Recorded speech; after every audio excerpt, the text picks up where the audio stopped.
the rest of the day? Yes, I'm going to help. Really enjoyed that myself. Oh, good. I'm going to help a friend who's moving. We've already cleaned her house, and now we're going to clean the other house. And yes. And often they're left in such a mess, aren't they? Yes. And I don't really like housework. When my finances got a little bit skimpy, the girls at the bank suggested I should get a house cleaning job. I couldn't think of anything worse. So, and then we'd be out there dragging along waiting for the wind to come because Colin wouldn't use the motor. And I'd be planning the library, where things would go and what we'd do and all the rest of it. Now, we've done some really great things. Di Logan was marvellous, and Rebecca was brilliant. She was and Carolyn and the whole team have been absolutely brilliant.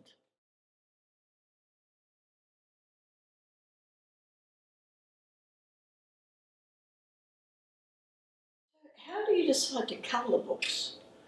If they haven't been issued in 2 years, they sort of get put out. I've got a lot of them out on my shelves at home. Yes, if they're not moving, they're just taking up space. But there was a plan at one stage. We were going to push the walls out this way, but then we discovered there are hidden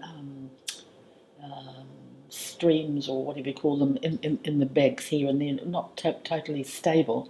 And then the mural on the far wall was on panels, so we could push that wall out. But that didn't happen. And then they talked about putting a mezzanine floor in.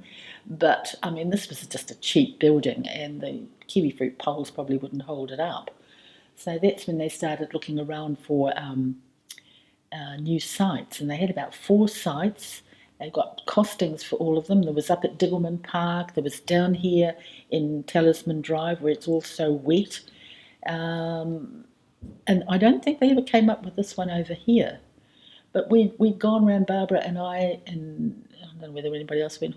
We went on a library tour. We went round all the new Auckland libraries. We went to Huntley.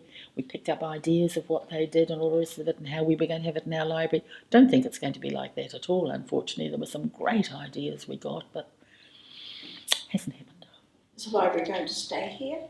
This library is going to be taken over as a kind of arts centre.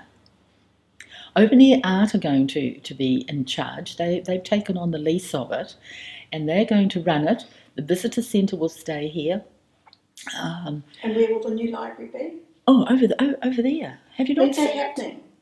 I know, I see the work there, but when is it happening? I think August is when they're going to be opening. There's 2 buildings there. One, I can't fathom what it is. It's the hub. And I don't know what's going on there. But the bigger building is the library.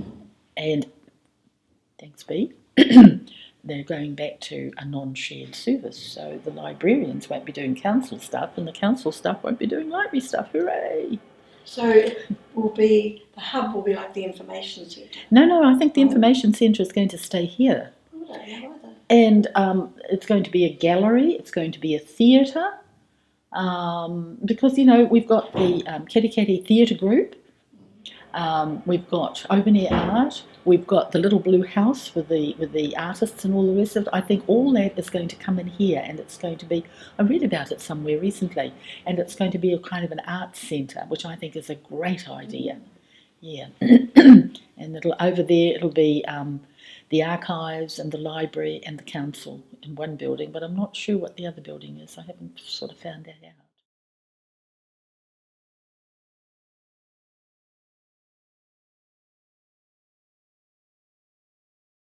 Now, I just want to ask you another question about, you're very involved in the church. Do they have a church library? Yes, we do. It's not well used. If you go into any church, you'll find a library. Yes. The Christian Centre down here have got a fantastic library, huge number of DVDs and that kind of thing. The Baptists have got a big library too. I think the Catholics have, Presby's have. Ours is minuscule. It's not good. Nobody uses it much. And is that because of the choice of books that are available? Probably because they're books that people have just donated. Yes, and they're not taken. Yes, no. And do they have a library of music as well? Because that's really important. No, they don't. No. You see, all the music we use, we pay a license for it. So it can be performed. And this is why Lynn Cotton, our musical director, was getting so hot and strong that our music was being taken and photocopied and shared elsewhere and performed, and we're the license holders for the performance of that music. So if anything, they get caught, we pay the price, so to speak. No, they do have some DVDs, I think, which they use for funerals, and that more often than not now people come for funerals with taped music, DVDs, and that type of thing. Oh, I never thought about a music library. It's very important. Yeah. Why I say that is that one of my great uncles was a music teacher in Auckland. He had his own studio, had everything. Yes. I never knew the man, but he had a huge collection of music. And it ended up at my great aunt's house, and then one of my cousins, second cousins, got it, and now he's burnt the lot. Really? I know. Oh no. Well, he didn't. His family did when he died. And then I asked about the music. Yes. And it was just amazing. Oh, it's no good to anyone. Oh, but I've it heard is. since that another one of my relatives have given theirs to, I think, to the Auckland Museum as part of the history of Auckland. Right. And it's now in the music library. Yeah, it was heartbroken. Yeah. Well, I know one of our organists goes down to Te Puke a lot. There's a second-hand shop down there, I think, as you go in on the left. And she picks up a lot of second-hand music there. And I know in some of these second-hand shops they do have a little bit. Because I know I've been looking for, I used to have some albums called Grandpa and Grandma's Music, because I'm going out to Athenry these days to play, and you want that kind of music. But, yes, I know those albums. Yes, but you can't get them now. I've got a lot of music, but it's all so tatty because I've been using it for 70 years. But yeah, that's a thought. Yes, but people don't. I don't know. I don't know whether people play that kind of music anymore. Do they? Not so much. No. You see, the classical music I play, the Rustle of Spring, the Norwegian Cradle Song, and I've got all the Palings albums with all kinds of Lieberstrom and all those type of things. March Militaire. People don't play that now. What do they learn when they go? They just learn. I went to an organ group the other day, and they all had their music with numbered chords, and I don't know anything about chords. I just play what's written on the thingy, on the music, and they play with these numbered chords, and it's all very nice and it's good. And when my turn came, I couldn't even play because I couldn't cope with the two keyboards and the foot pedals and things. I used to be able to play that kind of thing, so I said, I'm sorry, I can't go back anymore. I mean, my music is the music that's on the sheet that you play, as it's yeah. Me too. Me too. Actually, my piano plays better than me now. If I set it, it plays some wonderful classical music. No, I don't know what you learned today when you learned. What do you learn, Mark? Oh, Sam. Sam. It is a lot of chorded music. Just chords. That's how I learned. Yes. I learned keyboard. Oh, yes, keyboards. And because keyboards play it automatically for you, don't they, too? Yeah, they can do. Yes. Yeah, but you sort of learn your chords and your bass. Yes. And then your melody and Sam's a wonderful musician. Yeah, I bet he is. So I didn't learn a lot of classical. No. I sort of taught myself a little bit. Yes. But if you're learning the keyboard in particular, yes. you learn your chords. No. When I retired from council, they said, what would you like for a retirement gift? And I said, a new piano, because I had a 100-year-old iron-framed German piano. Oh, no, we can't give you that. But they gave me a good-sized cheque that went towards buying me an electronic piano. So I was thrilled about that. But I haven't mastered all the keys and sounds and things. But, no, I think I'm just old-fashioned.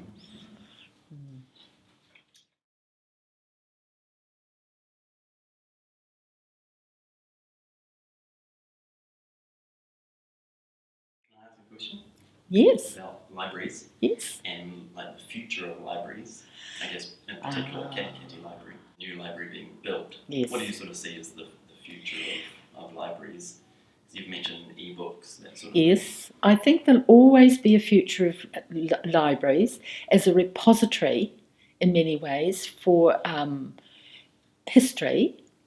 There'll always be people, I think, who like a paper book, but there'll be more and more, I think, e-books and technology. I know that they'll have a computer suite over there. We don't have people like in here and out there with computers all the way. I think, though, to me, the heart of a community is a library. So and the fact that the council are prepared to put that money into a new, bigger building over there, to me, is an assurance that libraries are important in a community. I mean, the children come in for story time, they come in to borrow books, they come in to, and the old come in to get their large print books, their talking books. And you come in to get a craft book that shows you how to make things. There's a place for them. Right? I'm not a big computer fan. Yeah. No. Though, having said that, it'll be interesting to see what it's like in 50 years' time. I always worry what would happen if the power goes off everywhere. Find out, won't they? Yeah. I'd have my candle and my book and my torch under the blankets. Yes. Thank you once again. Oh, it's my pleasure. I can't stop talking now. My father always said I had a tongue that was split in the middle and wagged at both ends. It's good though, isn't it? I mean, we need to record these stories. I've actually started doing that. I had a something that I'd picked up here in the library some years ago called The Next in Line. And it gave an outline of how to record, how to write your autobiography. And it went through where you were born, your family, your schooling, your job, and who influenced you, your marriage. And it was, set out. And then it went into further detail the further I got off the computer, with questions that you could use in a workshop. And I've shared that with the Pankeki Lions some years ago, and I had an Indian man come to me not so long ago for JP services, and he got talking about how something had happened in his life that made him think, well, Blow, I can't do that, but I'm going to ride my bike around to Russia. But he found that he couldn't get through various borders to get to Russia, so he took off just riding his bike around the world, and now he wants to write his story about it. So I said, well, look, here's an outline of how you go. Oh. So, if people do that. So I've written about my enchanted childhood, and I think I've written about cruises and holidays because of the sailing we did and the holidays overseas I've had. So, yeah, a few more things I need to write about.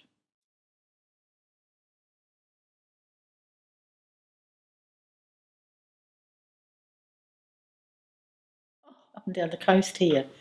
Colin, of course, was a Sea Scout, and when I sold my house in Tauranga, after we came out here, we bought, the first holiday we went on was up the Bay of Islands. We'd hired a Nolex trailer sailor, and so when I sold my house, we bought a trailer sailor. So we used to drag out to the mere, used to take forever, and then we used to go up to up the coast here to go to Great Barrier, and all those islands up there. And then we went into a 28-foot keeler, and Colin started sailing overseas. He'd go up to the islands, the Great Pacific Race, and I didn't sail with him, but I went up to Fiji and Vanuatu. My daughter actually sailed from Vanuatu back here with him, and then he did around the North Island race a couple of times, and so I sailed with him down around Marlborough Cook Strait area. But no, I always used to get seasick. And he loved it. And then he got a brick belt, steel bilge keeler. And so that was easier in many ways. I can remember if we went aground in the keeler, you'd be up on one side and we go and flop, flop. But on this brick belt, you stayed upright. But he didn't do so much after that. Yeah. When he got prostate cancer and he didn't think he'd come through it, he said he would just get on the boat and go sailing. But it didn't come to that, fortunately. No. He got through his prostate cancer, and then all of a sudden he collapsed, and they told him he had acute leukemia, and if he didn't have massive doses of chemo, he'd be dead in 3 days. And I told him, don't be such a drama queen, and he was dead in 3 days. So, but that would be the way he wanted to go. Yes. Yes, so it was good for him. Yeah. But no, yeah, went a lot of sailing. Never fished at all. Never once put a line over the side. But you went out to the Mere. Oh, we used to always be beautiful out at the island. Mere. I love it. Yeah, the school kids up here, my kids, well, not so much about Stephen, but Andrea, when they got to the 6th and 7th form, they used to go out for a holiday out there, beginning of the year. Mm-hmm. Did you kids do that up at Waihi? They'd go out there and spend a week out there doing studies and all the rest of it. You didn't go to the Mere though. You used to Did go you- on did those you other go- ones. There was like Rangitoto, Oh, we went up there. yeah, but never on. Not to the Mere. No, then they started going up the Coromandel, and they went up there, Hahei, and further up. My grandsons in Hamilton used to go out to Parongia and out to the west coast. Yeah. Goat Island. Go to Islands. Yeah. Yes. I think Mere Island's beautiful. Yeah, but it's the Maoris have it in hand now, don't they? I think you pay to go there, don't you? I don't know. I haven't been out there for a long while. No, it was a great place to go. Well, thank you once again. Oh, it seemed to go on and on. Sorry. No, it's good. We don't mind.